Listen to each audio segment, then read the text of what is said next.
Welcome. This particular type of music instrument seems to be hereditary because both his grandfather and his uncle played that instrument. And the ICH, the Intangible Cultural Heritage Domain, that is shows by going to any of our social media. On Facebook, we are at SKNICH. On Instagram, we are at Cultural Heritage SKN. And on YouTube, we are at St. Kitts Culture. So today, our mix of ingredients is blended and tastefully put together.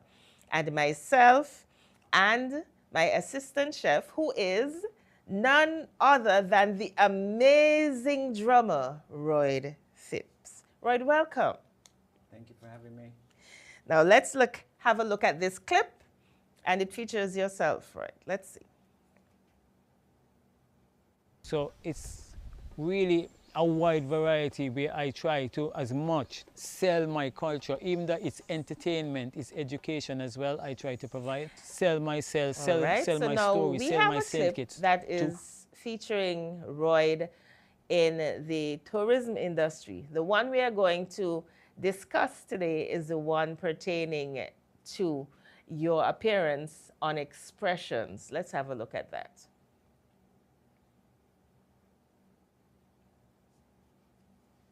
So maybe one of the things we should do, the government try and get some funding from somewhere, is getting a performing arts center where the arts can properly house whatever aspect of performance they're having.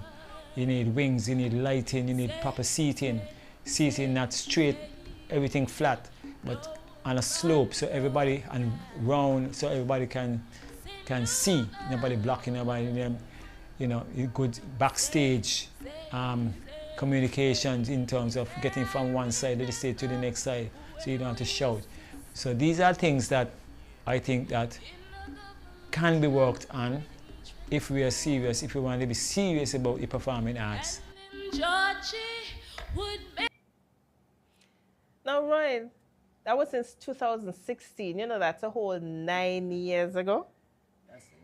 That's a long time. Yes, I still feel that way because the arts is growing here in St. Kitts, and for something to really grow to its potential, you need the tools to help it to grow.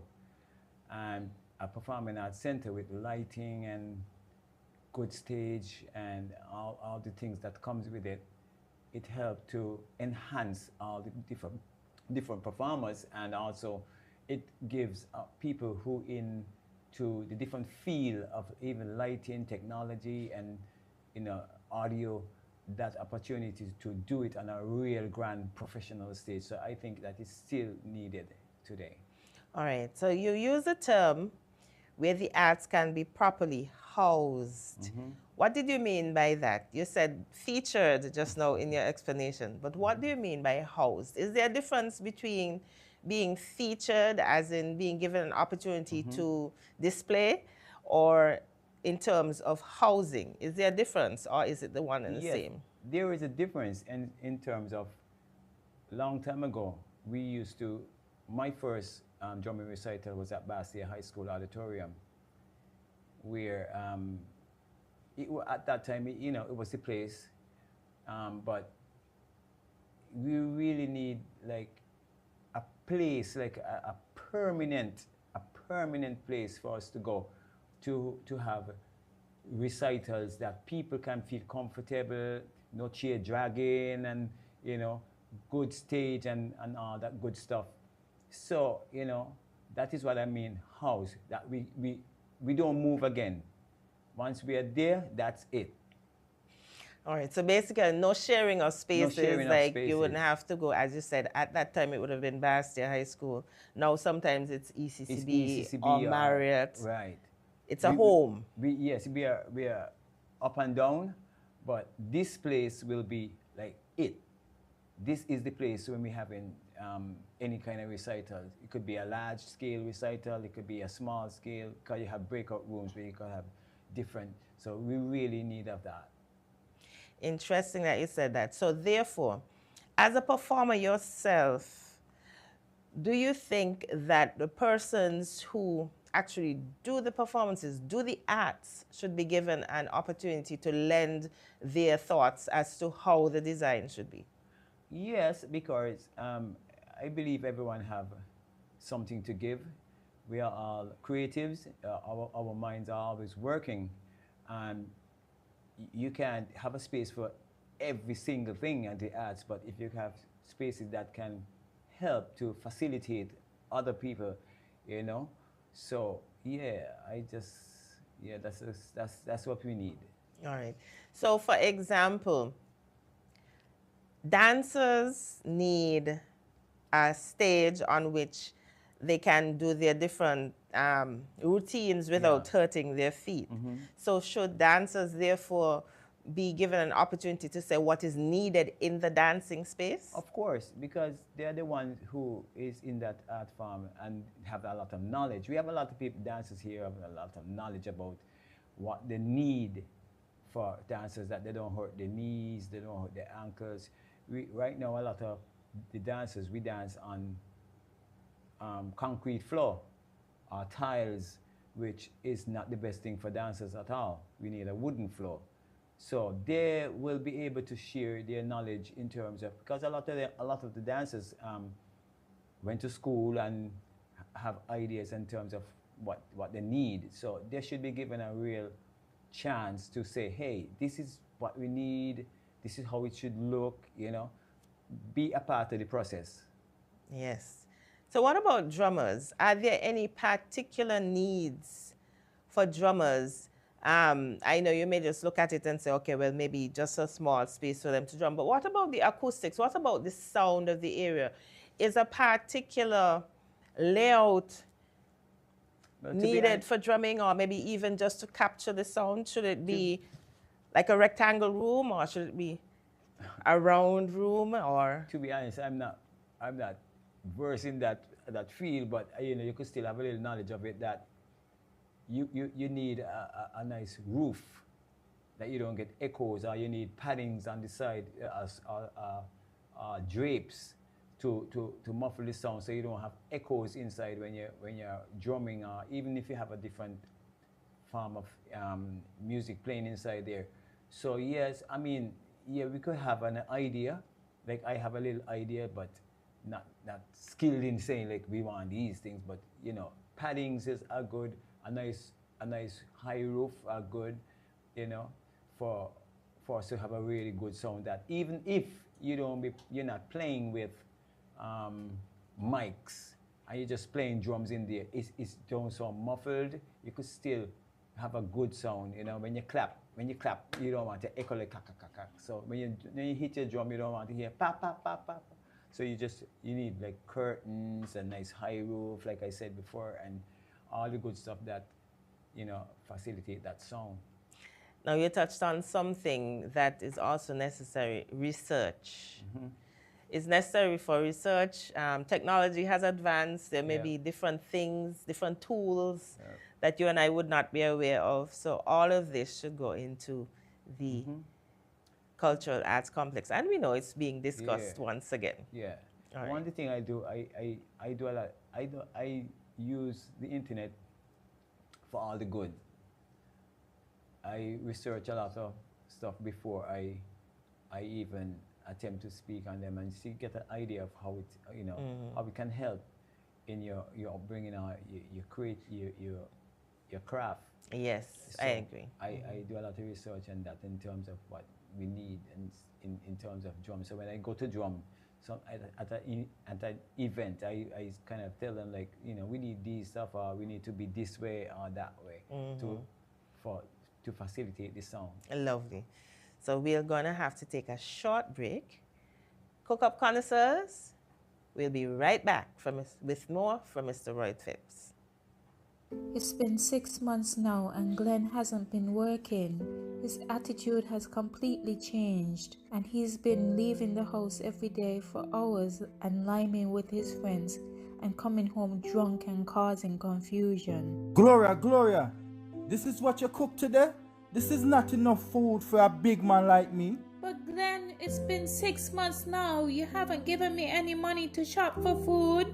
Okay, so what you want me to do if my boss ain't call me out for work as yet? Look for a different job now. What you just said to me? Get a next job. What? Help! Let me Let go! go what? You just see what me we go. happening. Let go what? Watch your mouth with me now. Every week and mom and dad fight. When are they going to stop? Domestic violence is not just physical, it's mental, emotional, economical, and psychological. If you, your friend or family member is being abused, you can contact one of the numbers listed below for help. Department of Gender Affairs 662-5492, Special Victims Unit 662-7077, Counseling Unit 465-5000. This message was brought to you by the Department of Gender Affairs in collaboration with the Ministry of Health and the Pan American Health Organization. Cook-up connoisseurs, welcome back. We have a very special surprise for you. And make sure you check out all of our other shows on our social media. On Facebook, we are at SKNICH. On YouTube, we are at St. Kitts Culture, and on Instagram, we are at Cultural Heritage SKN. Now, here's a special treat that I promised, and we are going to have a performance by Mr. Phipps. So let's get ready.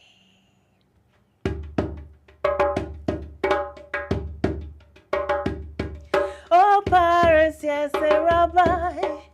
Stormed I to the merchant ship. Minutes after they took I from the bottomless pit, my head was made strong by the hand of the Almighty. Move forward in this generation triumphantly. Won't you help to sing these songs of freedom? They're all I ever had. Redemption songs, redemption songs.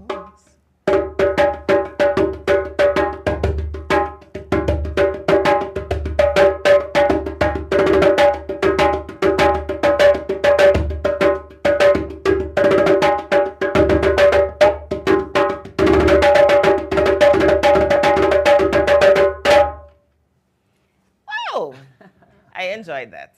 Thank you. I really enjoyed that. So now, what type of drumming was that? Well, that was Afro-Caribbean, which I really like to promote Afro-Caribbean. So what's this type of drum here? Oh, this one is bongos. It's a Latin percussion. Sometimes you see LP, stands for Latin percussion. It is used in Latin music. It is a very important instrument in Latin percussion, Latin music. So I have a unique sound. It is not loud, but it's sweet. It's not like the djembe. The djembe is amazing. This too is amazing, but just have a softer sound to it. So Yeah, give us a sample. Yeah, okay.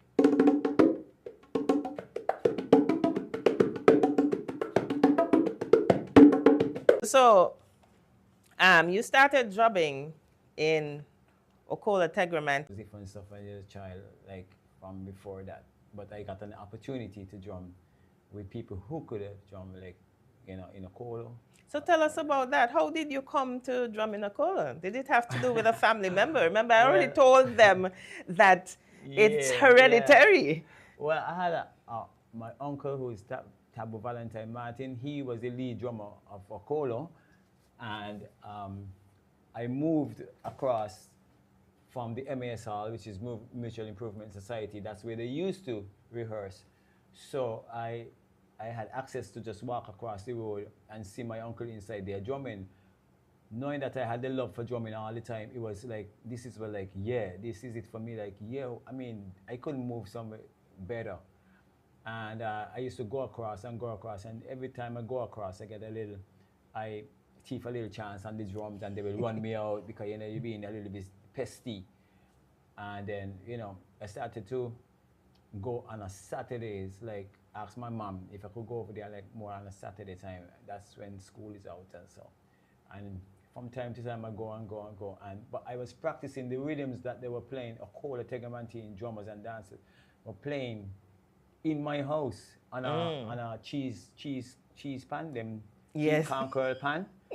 So were there also Afro-Caribbean beats? there were a lot of, they used to play, yes, a lot of Afro-Caribbean beats, because they were really, that group were really into, at the time, African. They were like Black Power movement and all that thing going on. So they was really into, with Larry Harmony and Melvin Edwards and all those guys, Foy and Kenny. And so as I hear them practicing over there, and I can't come out in the week, but I have my little pan in there and I practicing. So one day I went over and I said,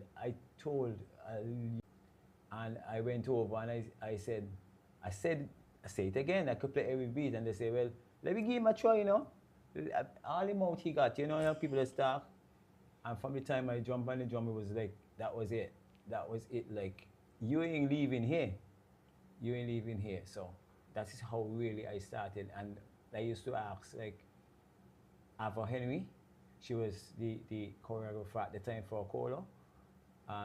Sometimes when my mom didn't want me to come over, I used to ask her if she could come and speak to my mom so I could get to come, and she used to do that. And the mom would say, because she had a lot of love for Ava too and respect for her. So she would say, she know, well, when I go over there, is I'm gonna be okay. Ain't like I'm going to know nothing bad. So she would say, let me go. So music has a positive influence even on young people today? Yeah, I mean, music is the food of love. Music has no language barrier, you know.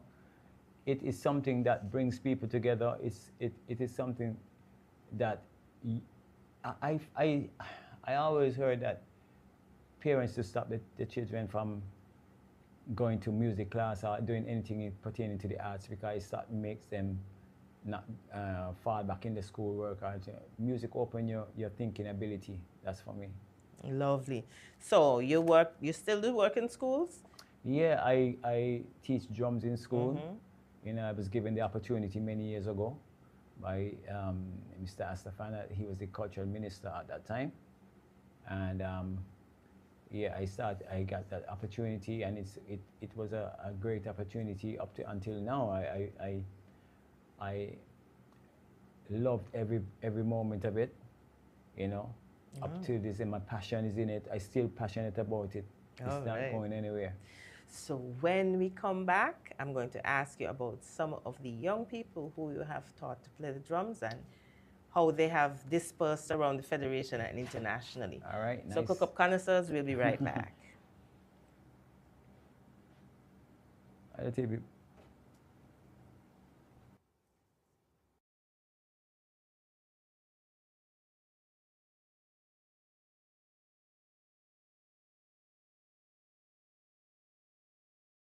Like you're off in dreamland. Focus. Focus. It's Valentine's season. Love is in the air. You're not here. So Dave said he loved me, and I have 24 hours to respond. I'm thinking about what I'm gonna say. That doesn't need planning. When he say I love you, you simply say I love me too. What's that? And who even does that? I do. Me too. I love you too simply means I love me enough to make myself a priority. And it starts with making wise decisions. This Valentine's, I choose to abstain and to protect my name. This Valentine, I choose education now, and this is my solemn vow. I choose to keep my virginity and maintain my dignity. Wise choice, because saying yes to him is saying no to you. I choose self-respect over self-neglect. Okay, I get it now. I love myself too. This Valentine, Dave can keep his love. At this point in life, I choose self-love. For learning to love oneself is the greatest love of all.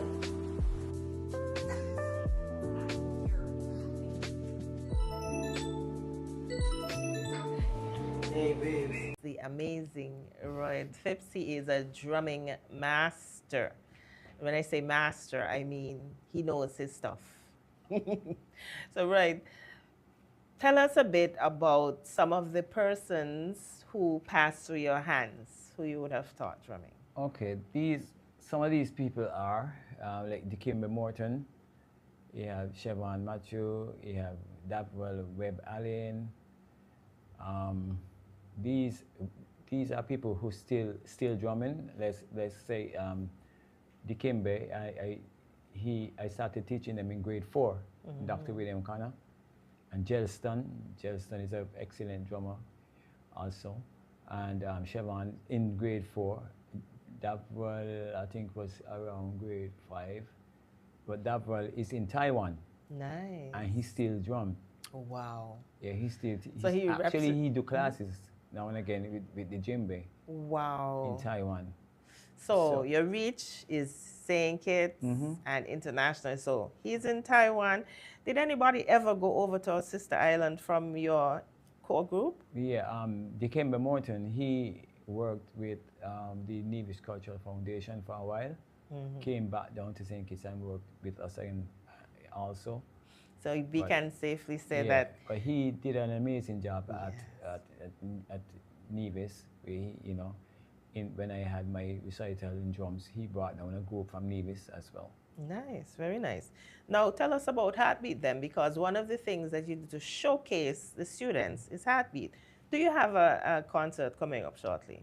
Well, Heartbeat is a product of the ministry, which I facilitate. It is about 23 years old now. It entails drums and all the schools and other drumming groups around the community that I go and do work with. Just heard of them and want to give them an opportunity to showcase their skills on a stage like that where you have drums. So it is this year, all the different schools, Dr. William Connell, Tucker Clark, Peach Allen, even primary school and preschool on the program. We had them on I think about 2 years before, so we have them on now, but we added more preschool because I think it's a good opportunity to teach the art to the younger, even the younger ones, so they could grow into it as time go by. Nice. Now you mentioned your mentor. Well, you mentioned your uncle, sorry. Was he your mentor, or did you have another mentor when it comes to drumming? Well, yeah, he was part of it. Also, my grandfather. My grandfather really started it, like Lalaps. His name is Selwyn Liddy. A lot of the younger people probably won't know Lalaps, but he was big drum. His music was big drum. And I watching him, looking at him with so many people just following a kettle and a bass drum, and like, how would that happen, right? Like, this ain't a brass band, but you got so many people following them, and you know, I used to go Irishtown School, and I was so excited to know that he was my grandfather with this big drum that I used to look out for him, and he used to work down Fort Thomas Hotel. And just want to see him and tell all the kids, this is my grandfather. You know? Yeah, so he really started, and then when I went live across from Macola, Tabu influenced me as well. But I like that, but I also in my years wanted to have my own identity as a drummer, my own style, my own kick to it. And you have achieved that. Yeah. So we'll take a quick pause, right? We are going to have what we call the seasoning mix, which is where we update our cook-up connoisseurs on our upcoming events.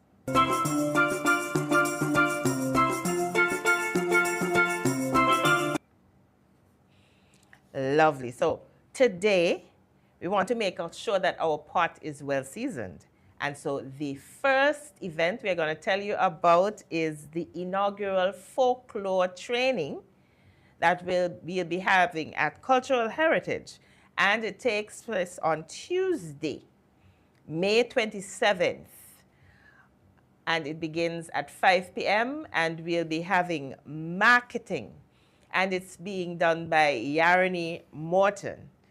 And so we are going to continue with this folklore training because we've had meetings with our folklore and they have brought up certain things, certain needs that they have.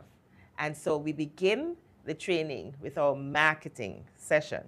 We're also going to have We Village That. And Mr. Phipps has been very instrumental in helping us to organize that because it was actually his brainchild.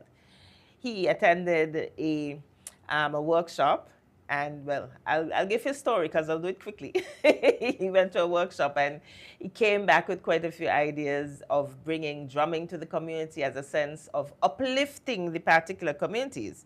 The last one that we had took place at the Deep Bay, and this one that we're having is going to take place at the Challengers Stone Fort area on the hard court, the Challengers hard court.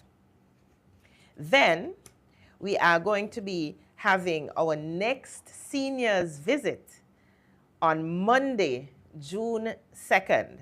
And that is where, Royd, we go on to the different seniors clubs that they have around the island, and we ask them two critical things that we want to document at this moment. We've asked them about the different types of bush that we have and what it's good for.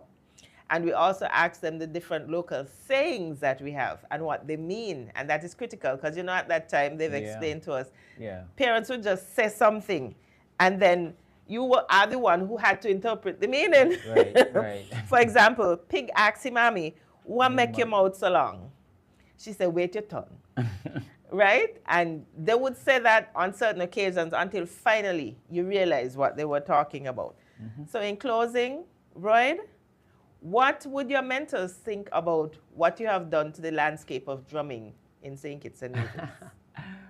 Well, I think they would say that good and faithful servant, you've done well, you know, because I think I bring it from a point where it was only a cola tegomanti in drummers, and I think that was the vision of what the Department of Culture at that time wanted to see, that we just not have 6 or 7 drummers, we had drummers all over. So now I think I've done well. I'm continue to do, because I continue to teach. I have my own academy, drumming academy as well, which I facilitate young people and What's and the name? It's a Spirit Drums Academy. So yeah, I think I've done well and turn out other groups as well. So right now you could find a drummer anywhere in St. Kitts. I can't walk nowhere in St. Kitts and somebody didn't say, Mr. Phipps, remember you teach me? You know, and you taught me this thing. Like, yeah, so I know that I've made a good impact on their lives through drums, and that is what I wanted to do, to have a positive impact on young people using a simple instrument. Lovely. As a drum. So that was on your bucket list. You've achieved it, and I can attest to that indeed, because I know all of the hard work that you put in coming from the same department. Yeah. So Cook Up Connoisseurs, there you have it. We have had a little chit-chat, a little cook-up with Royd Phipps, and he has indeed seasoned our pot. And so we are going to see you again next week on the same media channels. So on YouTube, we are at St. Kitts Culture, on Instagram, Cultural Heritage SKN, and on Facebook, SKN ICH. So remember, together we can safeguard our living heritage.